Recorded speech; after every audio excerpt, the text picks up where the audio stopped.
Welcome to the Nerd Party. It's not working.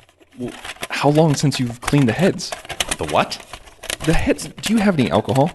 To drink? What? No, to clean it. Check the tracking. The rental place closes in 2 hours. Shut up, it's working. Time for a retro perspective.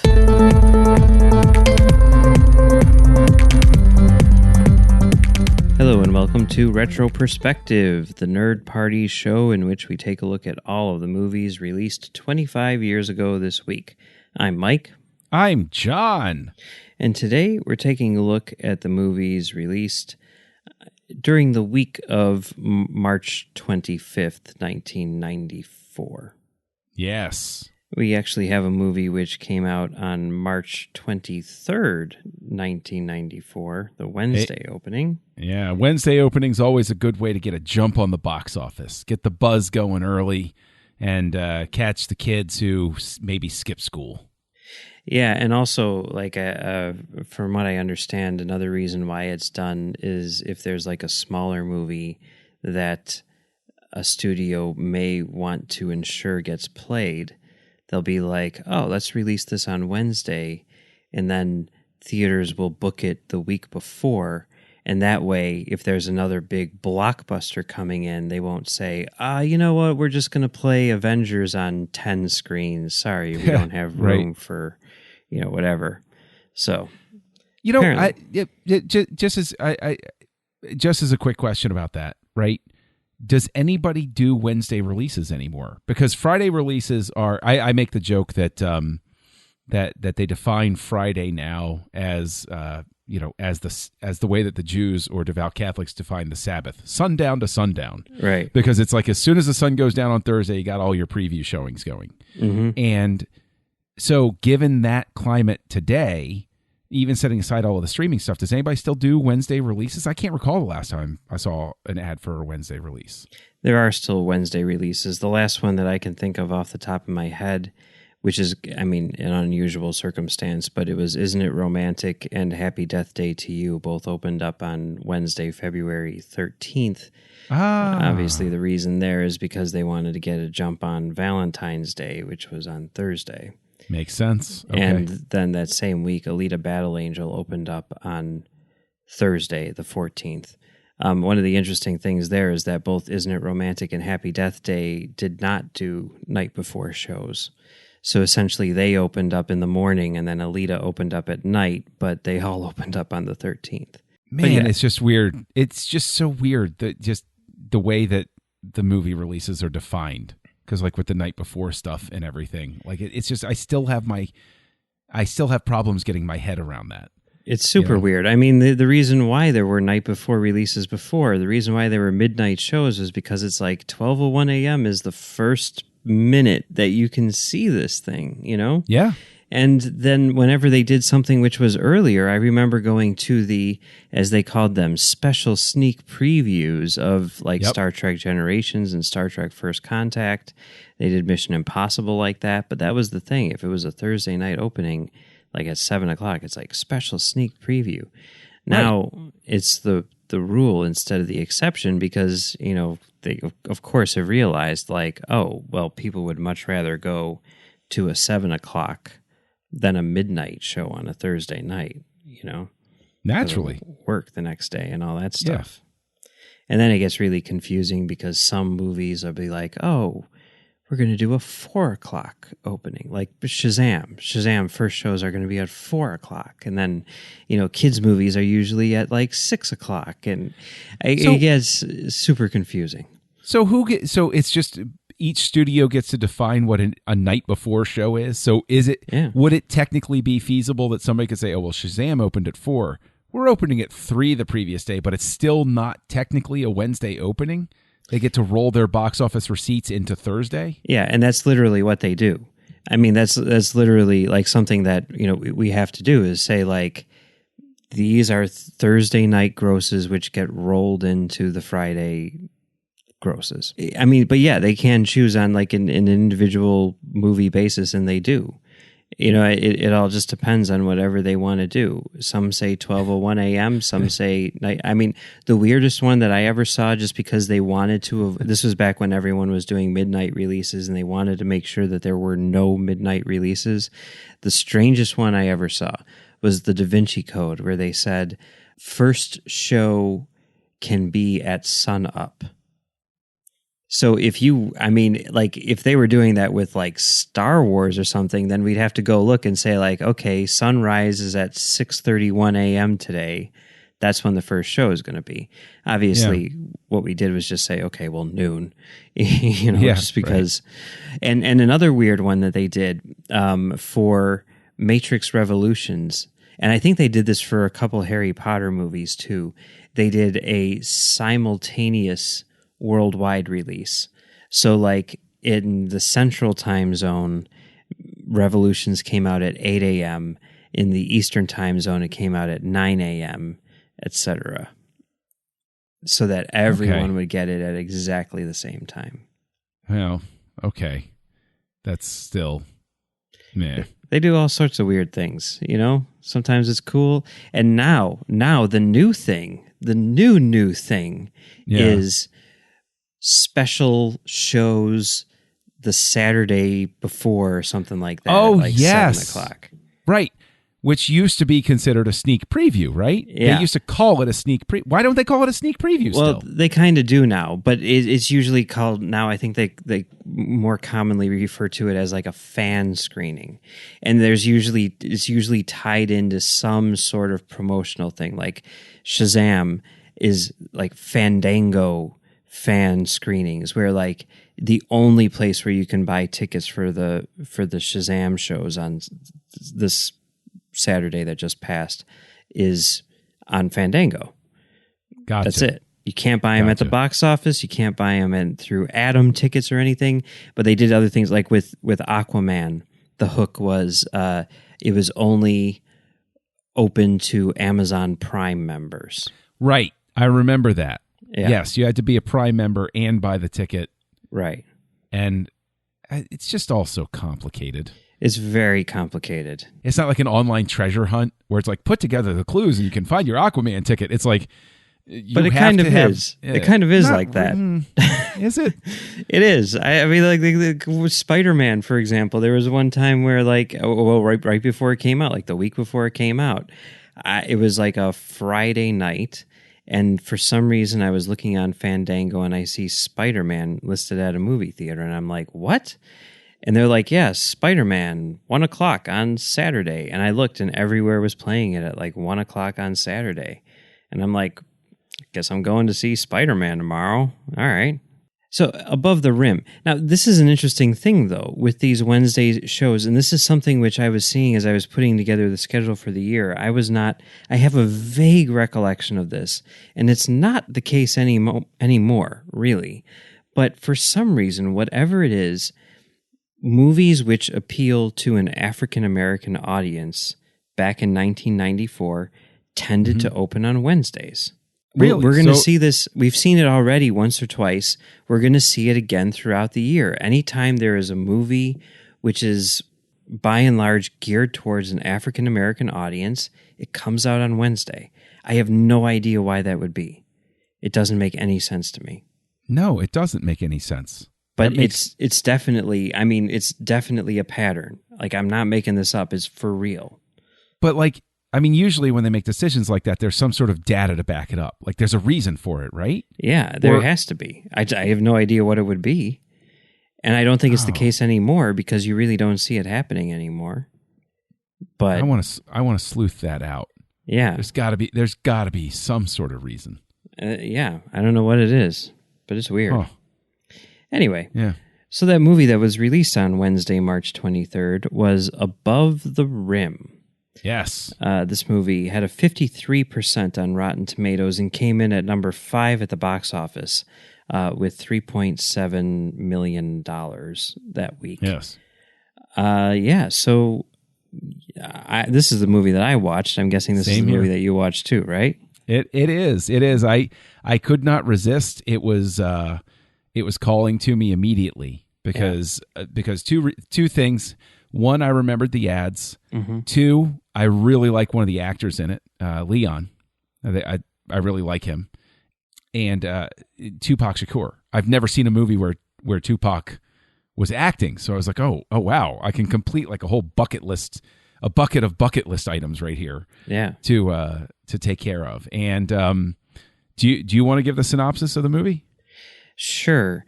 The movie primarily follows a kid in high school who's the star of his basketball team and has dreams of going to college to play basketball at, let's say Georgetown. And he's got a bit of an attitude, and he gets caught up in sort of the wrong crowd. There's a group of people led by Tupac who are definitely into some shady stuff, and they offer him the opportunity to succeed and get noticed and everything if he plays by their rules. Mm-hmm. And he gets in over his head, and that's basically it. I mean, there's lots of weird subplots and everything like that with people who sort of, come in and out of this story, but that's basically the premise. Yes, that is the basic premise. That's a very coherent way to put what I think is a somewhat scattershot movie. Mm-hmm. I made the joke to a friend of mine that the entire thing with it felt almost like, it wasn't at this level, but it was like, did you ever see Don't Be a Menace to South Central while drinking your juice in the hood? I haven't seen it. I remember the trailers and everything. Yeah. Well, it's the Wayans brothers and everything. And every so often, Keenan Ivory Wayans playing the mailman, somebody will say something and he'll just suddenly duck in from off camera and go, message. And I thought that this movie was replete with those things. And I thought that what it started with the whole, nightmare of what happened when he was a kid, and he wakes up in bed and he's all out of sorts, and you see that he's a broken person. He's never been able to move past that. And there are all of these things. That was the really interesting thread in the film for me. And then meeting the kid was also interesting, but it just never, I don't think this meshed the way that they envisioned it meshing. Yeah. And there were some things about that, like, even though like that is sort of interesting on, I don't know, I guess an emotional level, like the tragedy that is kind of weird. I mean, it's the first scene. Should we say what happened? Yeah, no, this isn't a spoiler. It's literally the first scene. It's like, just, yeah. The one guy who becomes sort of like the mentor for the kid, he is playing basketball with his friend, and he's, basically betting his friend who can, jump higher and hit the backboard. And he does it. And then his friend tries to do it too, but this basketball court is apparently like on a rooftop, and the backboard, I guess, isn't as sturdy as it should be. And he ends up breaking the backboard, and as he's jumping, instead of the backboard, I guess, stopping his momentum, he ends up accidentally jumping off the roof. Yes, the backboard breaks where he hits it, and he falls to his death. I mean, like, I understand that they're going for this big tragedy and stuff, but like, that is kind of an unrealistic and absurd and unintentionally comical death and motivation for this character's entire story. That description you gave is spot on. I wouldn't change a single word of it. And it's the first thing you see in the movie. Yes. With this really discordant music that just throws you off. Which, by the way, this is the thing which I've been meaning to ask you about ever since I watched this. Did you catch the sample in that song? No. Do you still have like the rental or whatever? Yeah. Okay. You have to listen to it again. Because it's something where I heard it and I'm like, that sounds familiar. And then I played it back and I'm like, oh, they have a sample of Cybok saying, I sense you have pain. And he's like, oh, what? yes. Yes. No, I'm playing it back in my head. Yeah. Yeah, share your pain with me. Yeah. Yeah. Yeah. Oh, my gosh. That you're was right. Cybok talking to God, I think. Yeah, well, I mean, yeah, Cybok's whole thing was like, your pain runs deep. Share your pain. Yeah, your pain runs deep. no- Share it with me. He's like, Yeah. No, you're right. Now that I'm playing it back in my head, I know exactly what you're talking about.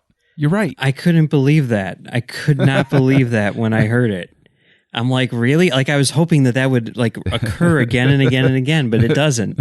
There's just a random line from Star Trek V, The Final Frontier, in a song in this movie. There you go. You're right. The thing is, like, it didn't even occur to me at the time because I'm sitting there just listening to it. And then you start talking about it. I start playing it in my head. Yes, I remember hearing the line and just sort of like, I guess not even thinking about it, just thinking, oh, just sample. But now that I'm hearing it in my head again. Yeah. Yeah. Wow. You got to go back and listen to it again. I'm going to. I think it's part of a song. I need to track down the song. And oh boy. Yeah. Anyway. Yeah. So on the whole, I would say that this movie is not good. I mean, I like the basketball stuff in it, but it is really kind of like paint by numbers as far as like the general story is concerned. Yeah. I think there are the beginnings of 3 separate interesting scripts in here, but they're all in one script, and I don't think they should be. Yeah. I think they should all be teased out. And I even, and I said this jokingly, but, when I was talking with my friend Joey, who I keep mentioning, I was like, did you ever see that one? He goes, no, I remember ads for it, but I never saw it. I referred to it as the poor man's He Got Game. Yeah. Which is, I think, that's an okay way to describe it. But I got to ask you, what did you think of Tupac's acting ability? Because we all know that he grew up, he studied ballet, he was an arts student, and the whole rap persona was just a put on. It's a character that he created, basically. What did you think of his acting here? I thought it was fine. I didn't think it was noteworthy, but I didn't think it was epically bad either. I thought it was decent. Yeah, it was okay. Yeah. And as for the guy from The Wire, that Wood Harris, he also went by Sherwin David Harris. He's from Chicago. But yeah, anytime I see him on screen, anytime I see anybody from The Wire on screen, I'm like, ooh, he's from The Wire. Yeah. So yeah, he's good. Yeah. It's like that tired Gene Hackman compliment. He's good in anything. But like I see him in something, I'm like, oh, I like him. Yeah. So yeah, I do too. Yeah, that was kind of cool to see. But on the whole, I would not recommend this movie. Nor would I. All right, so let's move on to the movies that came out on Friday, March 25th. The first one, which was unranked, was The Blue Kite, which was I can't even remember now. I think it was a French movie. Apparently it's very good. It's got 100% on Rotten Tomatoes. I didn't watch it. Yeah, but so did Where the Rivers Flow North, so. Yeah. You know. And number 2 at the box office, which was the biggest movie of the week, was D2 The Mighty Ducks. Mm-hmm. This movie made $10.4 million and has a 20% on Rotten Tomatoes. That's a pretty low aggregate. Yeah. That's lower than Star Trek V. Yep, 22%. So it actually is 2% lower than Star Trek V. There you go. I know these movies were huge. I saw the first one when I was out on video well after the fact, but I never saw this one. Did you see this one? No. Yeah.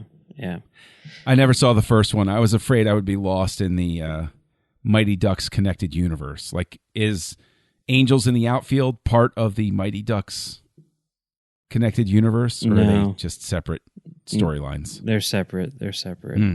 It is kind of interesting because, Emilio Estevez, of course, the star of Mighty Ducks, a sports movie.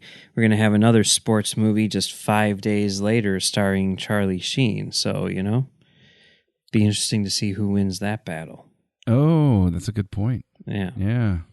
So, speaking of next week, there's a lot. Only 3 movies this week, but next week, 7 movies. 7 movies. And here, I don't know what happened. I mean, we could look at the calendar and see, like, maybe there was, like, Black Friday or something like that. But 4 of those movies came out on Wednesday of next week. Really? Yeah, and then 3 of them came out on Friday. But the movies that we have are Zero Patience, Jimmy Hollywood, Thumbelina, Major League 2, yes, A Tale of Winter, The House of Spirits, and Clifford. The Big Red Dog, starring John Ritter. No. No? No. No. Swing and a miss. Yeah. Martin Short's in it, so, whatever. Wait. So it's not about the Big Red Dog? No. Okay. Oh, no. I remember oh, no. I feel obligated to watch it because I remember the ads for it now. All right. Well, good for you. No. No. Yeah. If you take a look up online on YouTube, you can find our trailers, a whole playlist of the trailers for next week. Just type Retro Perspective into YouTube and it should probably come up each week. Will come up. So you can watch all the trailers for next week and this week. And then, next week we'll be talking about some of these movies. But until then, John, where can people find you on the internet?